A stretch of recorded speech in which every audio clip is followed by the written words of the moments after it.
It's happening right now. The Russians are screaming near Pokrovsk. The Ukrainian armed forces have moved forward. The occupiers are being ground down in a hellish ambush. The front is boiling. Belarus has struck Russia hard.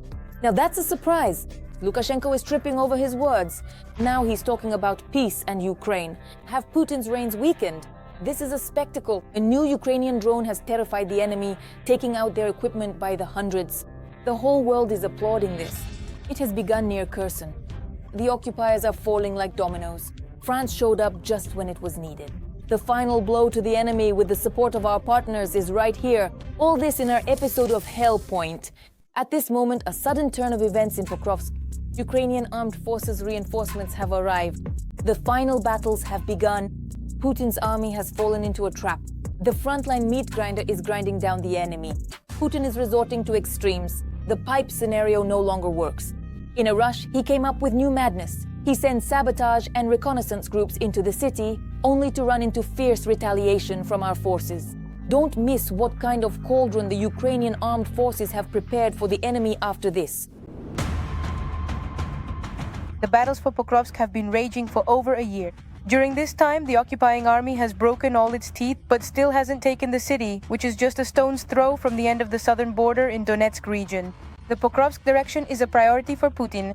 He has transferred 120,000 soldiers of his occupying army here. In the Pokrovsk direction, the occupiers have changed their tactics of conducting combat operations. We're talking about the use of mechanized columns in assaults on the positions of Ukraine's defense forces. Such tactics have not been observed for the past several months, up to half a year. It is noteworthy that the change in tactics is primarily related to the change in weather conditions. In other words, the occupiers are counting on the rainy autumn weather to significantly reduce the activity of Ukrainian FPV drones. Since August of this year, the defense forces of Ukraine have not only managed to protect Pokrovsk and neighboring settlements, Ukrainian defenders have liberated almost 183 square kilometers of territory and cleared another 230 square kilometers of enemy presence. The occupiers are trying to break through directly towards Dobropilya and accordingly in the direction of the administrative border with Dnipropetrovsk region. But once again, I want to emphasize that both Mirnohrad and Dobropilya, as well as Pokrovsk, are major industrial centers. Accordingly, to say that in the near historical future, the occupiers will be able to take full control of the Pokrovsk agglomeration, at this moment, there is no basis for such claims. In addition, Ukrainian fighters have neutralized at least 13,945 Russian invaders, of which 8,402 are irrecoverable losses, 5,419 are wounded, 124 are prisoners. The occupiers have also lost nearly 1,300 units of equipment and weaponry. In other words, we are talking about the use of the so-called no price is too high tactic. The occupiers are well aware that among that amount of armored vehicles, it's not just tanks, but also IFVs and APCs. At most, only up to 20% will actually reach the positions of Ukraine's defense forces. And accordingly, the same proportion applies to the landing troops, meaning manpower. The occupiers are using this tactic primarily to achieve political objectives. It's not even about the military aspect. The Russian dictator needs to demonstrate supposed tactical successes of the occupation army to the United States before the start of negotiations in Hungary. Despite losses and a shortage of personnel, in recent days an enemy sabotage and reconnaissance group managed to penetrate into the center of Pokrovsk. Local public channels report that during their advance, the Russians violated international humanitarian law and killed city residents. This happened in the area of the railway station. A local resident miraculously saved one woman. Unfortunately, the occupiers are increasingly using the residents of Pokrovsk as human shields or simply shooting unarmed people right on the streets of their own city. However, Ukrainians are bravely holding the line and destroying the enemy even as they approach Pokrovsk. In this video, the defenders of Pokrovsk used a single FPV drone to neutralize 10 occupiers at once who were moving at night in a truck near Selidov. The enemy continues to look for weak spots and probe the Ukrainian defenses in Mirnohrad, Pokrovsk district. A small group of occupiers managed to break into the city, but was immediately eliminated by the Ukrainian armed forces. The difficulty in neutralizing Russian sabotage groups lies in the fact that they use A, urban buildings, and B, the local population as a human shield. This is what creates additional problems for the Ukrainian defense forces when neutralizing Russian assault troops. But it should be noted that, according to the Russian side itself, the average life expectancy of a Russian assault trooper is about 12 days. President of Ukraine Volodymyr Zelensky is convinced that Russia is not interested in developing the occupied areas of Donbas and will use the captured territories only for showcase events under the slogan, "We won the war." In addition, the commander-in-chief stated that Ukraine wants to end the war justly and securely. Belarus has shocked everyone again. It has reversed course. Putin is no longer a friend to Lukashenko. It seems the West has really put the pressure on. Minsk, unexpectedly for everyone, is demanding talks with Kyiv, dreaming of peace and praising the USA. And all this is happening against the backdrop of loud statements about launching a nuclear bomb. Minsk is baring its teeth. So after all, to whose tune is Belarus ready to dance? But could this uncertainty turn into a harsh blow for Belarus itself? We'll talk about this in just a moment. There has been some positive momentum in the trend of resuming the Belarusian-American dialogue. It's time to say something about this. Lukashenko is doing everything he can to sit on two chairs at once. Vladimir Alexandrovich needs to calm down. There's a good offer on the table. For a long time, he was considered one of Putin's most loyal allies. Suddenly, he began to show openness to contacts with the US. Yes, those are interesting cufflinks with an image of the White House. But I'll try not to be in anyone's debt. Journalists write that he is looking for a way out of the isolation into which Putin dragged him, so he has intensified contacts with the European Union. Washington, despite the European Union, began engaging with Belarus, sending several delegations to Minsk this year. And everything should be fair, just like we once agreed with the Americans. Minsk took advantage of the open window of opportunity. Lukashenko eagerly tried to regain at least some trust from the Americans. Putin's staunch ally began to praise Trump. Trump deserved that Nobel Prize, and it should have been given to him. Trump did quite a lot for peace. In September, he had a phone conversation with Donald Trump and even called him a respected leader. Of course, the Belarusian dictator hopes to achieve at least a partial lifting of Western sanctions. He shares the opinion of the president of Iran that sanctions are a time of opportunity. It is very important for us not to waste this time. Lukashenko understands that Iran and Africa are not helpers, and Putin's money is running out. Lukashenko has signaled that he is ready to talk with Volodymyr Zelensky. Our position is that it is necessary to meet and, in this extremely difficult situation, to find consensus. This work is also underway. Of course, much here depends on the Ukrainian side. Our president is doing everything possible to stabilize the situation in the region. In recent weeks, Belarusian diplomats have reportedly been actively holding a series of meetings with European representatives. In Brussels, this gesture was seen as an attempt by Lukashenko to climb out of the sanctions pit in order to return to international trade. Let's try to work out a global deal, as Mr. Trump likes to say, a big deal. That's what he calls it. Journalists report that it is Yuri Ambrazevich, appointed as Belarus's ambassador to the Vatican, who is effectively coordinating Minsk's contacts with Western Europe. He conveyed a message to European diplomats that Belarus seeks to break out of political isolation and is allegedly ready to play the role of mediator between Russia and Ukraine.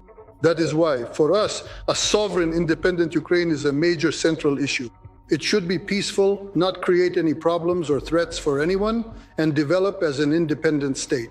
We support this, we are for peace, and in this regard, we are ready to work. As Russia's closest ally, Belarus is assigned, as I have already said, a certain role in resolving the Ukrainian crisis and in building the regional security architecture. The Americans have noticed us in this process. Europe is reacting cautiously to the convulsions of Belarusian Lukashenko, knowing that the mustachioed one likes to play a double game. But action must be taken urgently, because regardless of everything, Russia is advancing on the front. I say this responsibly, as I observe it practically every day. And this could lead to the disappearance of Ukraine as a state. European diplomats admit that Minsk is trying to demonstrate independence from Moscow, but most believe that Lukashenko does not have real independence. Recently, the Belarusian authorities once again arrested several opposition figures and at the same time conducted joint military exercises with Russia. We are not trying to conquer anyone, because we wouldn't be able to conquer anyone. We understand this perfectly well. There are strong states around us, that's just the reality. But we are always ready to inflict unacceptable damage if anyone sets foot on our land. For show, they supposedly invited American soldiers to Zapad 2025 in an effort to demonstrate transparency. Thank you for the invitation. The very best place for... While telling the US about his peaceful intentions, Lukashenko is playing into Putin's hands. For example, by proposing to build a nuclear power plant in eastern Belarus to supply electricity to the Ukrainian territories temporarily occupied by the Kremlin. If a decision is made, we will immediately start building a new power unit or a new plant if such a need arises in Western Russia and in the liberated regions. The government will calculate this. The issue of funding in this particular case does not arise at all. Lukashenko, like a seasoned card sharp, flirts with the West while not letting go of the Kremlin's hand that feeds him. You said that the Americans asked you to pass a message to Moscow this time. Is there anything like that? I'll pass on all the messages to him tomorrow as soon as I can. Such maneuvers by Minsk, attempting to please both sides at the same time, usually end with one of the chairs, metaphorically speaking, breaking under the strain. The Iron Hunter is in action. Sting, a new nightmare for the enemy. An ultra-powerful drone interceptor bursts into the thick of the fight, shattering everything and leaving no trace behind. Everyone watches the flights of this warbird with their mouths open. Incredible combat effectiveness, 150 targets gone as if they never existed. A powerful rout of enemy forces. The enemy watches closely and makes final moves in hopes of saving themselves. All this in detail in the following report. At speeds of over 300 kilometers per hour, these are the movement parameters of the Ukrainian interceptor drone Sting. The main purpose of this machine is to destroy Russian Shaheds, which the Kremlin unleashes on Ukraine by the hundreds. Sting is a product entirely developed by the Ukrainian military industry. Its cost is about $2,500, which is several times cheaper than the Russian Shaheds. What makes this interceptor drone indispensable for Ukrainian air defense? Just a year ago, this method of shooting down Shaheds seemed impossible. Now everything has changed dramatically. What once seemed laughable has turned into an inexpensive and crucial element of Ukraine's defense. While Russia bombards its cities with increasingly powerful waves of explosive drones, Ukraine is turning more and more to cheap interceptors to stop them. This weapon shot down 150 attack drones during a recent bombardment. Now Ukraine aims to produce 1,000 interceptors per day. One of the world's leading news outlets, Business Insider, writes that Sting-type interceptor drones, which Ukraine is now actively producing, could turn the tide of the war because they cost much less than Shaheds. There has been and continues to be a constant search for inexpensive means to destroy the enemy's strike capabilities in the form of drones and missiles. And these interceptor drones, whose overall cost is actually about 10 times less than that of the strike drone that is sent to attack a specific target, whether it is civilian or military, have in turn led to the gradual scaling up of such solutions.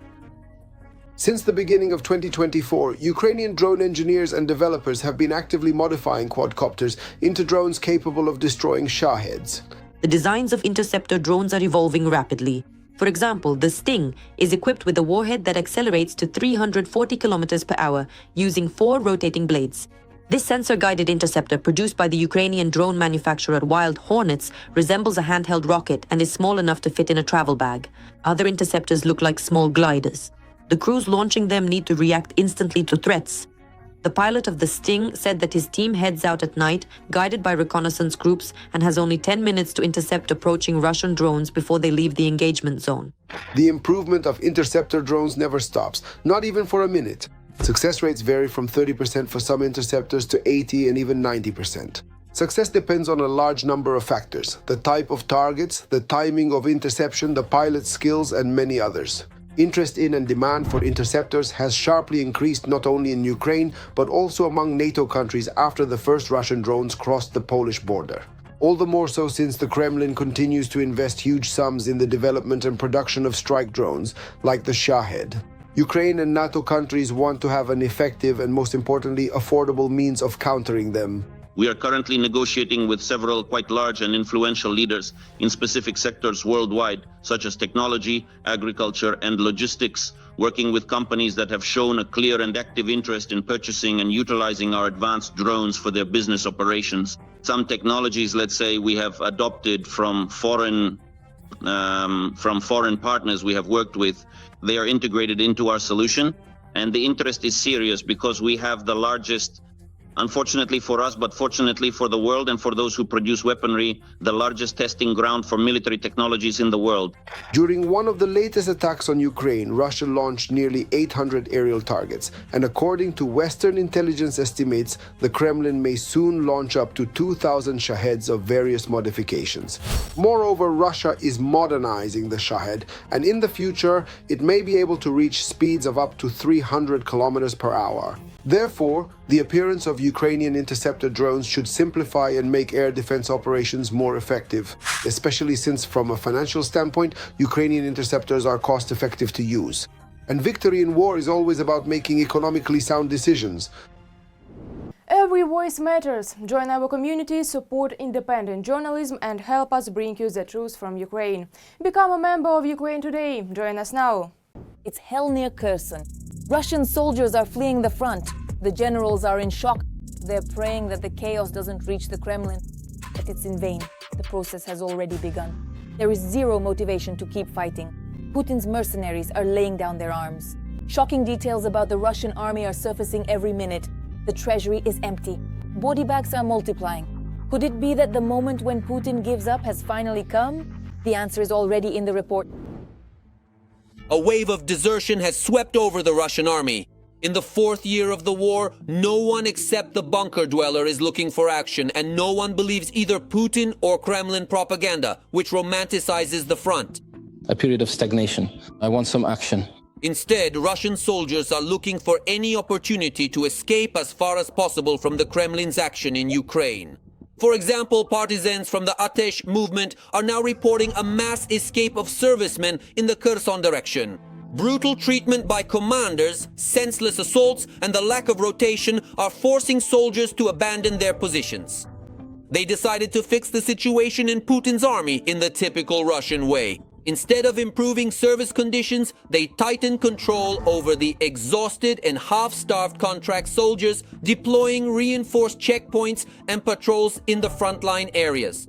The military police are conducting thorough document checks and searches in pursuit of deserters. Agents among the local residents report that deserters often seize residential houses, and if discovered, they use weapons. Moreover, Russian deserters have increasingly started taking hostages with them. Right now, I am in a store with hostages. I am holding a live F1 grenade without the safety pin.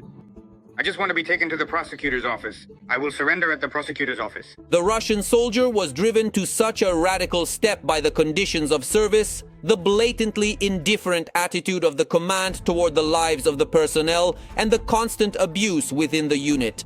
I, Konstantinov Serhiy Serhiyovich, a private of the 60th Separate Motorized Rifle Brigade, 9th Company, 3rd Battalion. I was forced to leave the front line wounded to walk away on my own because my commander threatened to tie me to a tree for the night so that I would be killed by drones or to shoot me himself, since I refused to carry out a combat mission while wounded. Punishment in the form of tying soldiers to trees in open areas is generally a favorite disciplinary tactic among Russians on the front line. Instead of eliminating their own contract soldiers themselves, the command simply puts the penal troops out in the open, where Ukrainian FPV drones take them out within a matter of hours. I am a serviceman of the 25th Combined Arms Army, 67th Division, 36th Regiment, Assault Detachment. For the third night in a row, we have been handcuffed to a tree, without food, without water, without anything. They don't even take us to the toilet. That's how things are. Not everyone manages to survive even a single day under such conditions. But surviving after more sophisticated punishments in the Russian army is much harder, says another deserter named Serhiy. The 34-year-old Russian still can't believe that he actually managed to escape from the front. We're playing all in. That's it. Life and freedom are literally at stake. As long as the war goes on, well, they'll just erase me. There won't even be a trial. And all because the mobilized Russian electrician refused to take up arms and go kill Ukrainians. My crime is simply that I didn't want to shoot at people, that's all. The military police arrived. I told them, screw you, basically, just get lost, that's it. They took me to Zaitsevo and, well, they electrocuted me. They used a battery charger device where you can adjust the voltage and amperage. Basically one clamp, the crocodile, to my earlobe, the other to my finger, and off they went. What did they want? What? Why they beat you what they want? They didn't want anything. They just electrocuted me, poured cold water on me. For an hour, sometimes an hour and a half, 2 hours with a hose, for no reason. Procedures, special effects. But no matter how much Russian army soldiers are intimidated in basements by their own generals, the will to live prevails. All the more so because in the case of desertion, the chances of survival are much higher than in yet another meat grinder assault. Catastrophic losses at the front are another reason for the mass escape from the front lines. Why? Because it's one failure after another there. Every third wounded soldier doesn't make it to evacuation. There are major problems there. The so-called offensive actions there have slowed down by 2 or even 3 times, as reported by American analytical centers. It's a failure there. Military analysts say that recently, being wounded at the front for Russian soldiers is practically the same as being killed. Russian medics simply leave their own wounded to die at their positions. Partisans in the Russian rear also report that the situation with evacuating the wounded is simply catastrophic. The command of some units deliberately does not send transport or evacuation teams for wounded soldiers, condemning them to a long and painful death. Due to the lack of vehicles and evacuation orders, the occupiers die within the first day after being wounded. Many of them could have survived if they had received timely medical assistance. The officers of these units openly state that it is easier to find new people than to risk the equipment. This is direct evidence that the command of the Russian army considers its soldiers expendable. But this expendable resource also has a tendency to run out, just like the money to maintain it. The Kremlin's treasury is empty. There is nothing left to pay endless death benefits and, more importantly, signing bonuses for contracts with the Ministry of Defense of the aggressor country. As a result, the authorities in at least 8 regions of the Russian Federation have reduced one-time payments several times over. In Tatarstan, Chuvashia, and the Samara region, payments have been cut from 3 and 2 million to just 800,000 rubles. This is an avalanche that has started. Putin has no money. Putin no longer has the means to directly hand out money and maintain what is now a mercenary army. No money, no fools willing to die at the front, analysts explain. Recruitment centers across the border have long been unable to fulfill the tasks set by the Kremlin. No tricks work anymore. That's how feudal capitalism works. It's all about siphoning off the money. So that's the formula right now. They profit from the war while the population eventually loses its initiative. And along with it, the desire to go to the front. But the desire to get out of that very front as quickly as possible, no matter the cost, is only growing. Therefore, the Russian army is increasingly being confronted with a much larger wave of desertion in the near future. France has struck at the front. Missiles, armored vehicles, air defense systems, all this massive reinforcement is already on its way to us. Macron is betting on Ukraine's victory, sending a powerful signal to the enemy. A bomb has exploded. No one expected this. France is finally baring its teeth at the Kremlin's copper. What other surprises is Paris preparing, and when will the enemy feel their power? You'll find out very soon. France is an ally of Ukraine in the fight against the Russian invaders. The country manufactures drones and air defense systems to meet the needs of the armed forces of Ukraine. As Defense Minister Rustem Umerov has emphasized, our country has combat experience while France has a powerful industry. Accordingly, this ensures a mutually beneficial partnership for both sides. There is no open data yet, because what is known is cooperation on the Scalp missiles, for example, which are produced jointly. In the British version, that's Storm Shadow, and the Caesars, which France supplies. Is there any interest in Ukraine? Of course there is, because Ukraine has not only specific and highly advanced technologies that make it possible to wage next-generation warfare, but also effective tactics of use, extensive experience, and millions of detailed records, for example, related to artificial intelligence, which together allow for the highly effective use of these technologies on the battlefield. Of course, the French are very interested in this, just like any other country that cooperates with Ukraine. It was the French, together with the British, who came up with the idea to send peacekeepers to Ukraine in order to provide our country with security guarantees. Foreign Minister Sikorsky stated very clearly, but what kind of security guarantees are you talking about? Security guarantees, you need to state clearly whether you are ready to shoot at Russians. If you are ready to shoot at Russians, then you should be doing it already because Russia has already attacked Ukraine. To be honest, at the start of the full-scale invasion, France did not immediately support Ukraine. In Bucha, they came at that particular time together with Scholz and Draghi, essentially in order to try to persuade Ukraine to surrender on Russia's terms. Their main objective at that moment was to convince Ukraine to accept the conditions set by Russia. But when Zelensky took them to Bucha and showed them what had happened there, they realized that nothing could be done anymore. In the summer of 2025, the Ukrainian Minister of Defense announced the creation of a new international initiative for joint arms production on the territory of the countries participating in the Ukraine Defense Contact Group. Let's see how it will be implemented. And let's look at the specifics. I think information about joint arms production will appear. In principle, Ukraine is now actively scaling up production in European Union countries.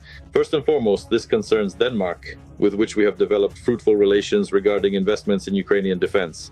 The initiative provides for the creation of licensed production of Ukrainian weaponry in partner countries in order to meet the urgent needs of Ukraine's defense forces. In 2024, the French and Ukrainian sides signed an agreement to launch the production of ammunition under license from KNDS France Nexta. Thus, France is not only transferring old weaponry for Ukraine's defense, but has also established cooperation between its manufacturers and the Ukrainian armed forces for fundamental defense collaboration and the exchange of wartime experience. That's all from me for now. This was me, Darina Hutsakalo. Even more scorching news awaits you in our next episode. In the meantime, don't forget to subscribe and hit the like button. See you soon.